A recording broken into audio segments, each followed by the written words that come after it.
Hello, welcome to Apollo Doctors Talk. പൊതുവെ പ്രമേഹ രോഗികളിലെ കണ്ണിനെ പ്രമേഹം ബാധിക്കും എന്ന് പറയുമ്പം റെറ്റിനോപ്പത്തിനെ കുറിച്ച് മാത്രമാണ് ആളുകൾക്ക് അറിയുന്നത്. റെറ്റിനോപ്പത്തി ഒരു ലേറ്റ് കോംപ്ലിക്കേഷൻ ആണ്. അതിന് മുന്നേ ഒരുപാട് ചേഞ്ചസ് വരുന്നുണ്ട്. തുടക്കത്തിൽ വരുന്നതാണ് ഇപ്പോൾ ഡോക്ടർ പറഞ്ഞ പോലെ കാഴ്ചയിൽ ഉണ്ടാകുന്ന വ്യത്യാസം, പോളക്കുരുകൾ വരിക, കണ്ണിൽ ഇൻഫെക്ഷൻ വരിക. ഇതിനെ എങ്ങനെയൊക്കെയാണ് നമുക്ക് പ്രിവെൻറ്റ് ചെയ്യാൻ പറ്റുന്നോ? ബേസിക് പ്രിവെൻഷൻ എന്ന് വെച്ചാൽ ഷുഗർ കൺട്രോൾ ചെയ്യുക.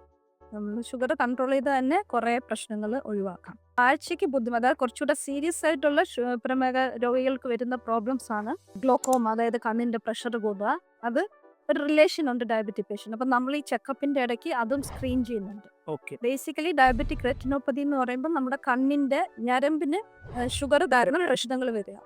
അപ്പോൾ അതിന്റെ കൂട്ടത്തിൽ നമ്മൾ ഇതെല്ലാം സ്ക്രീൻ ചെയ്ത് നോക്കണമെന്നാണ്. പിന്നെ കാഴ്ചക്കുറവ് വരുന്നത് തിമിരം വരാൻ ഡയബറ്റിക് പേഷ്യൻസ് കൺട്രോൾഡ് അല്ലെങ്കിൽ.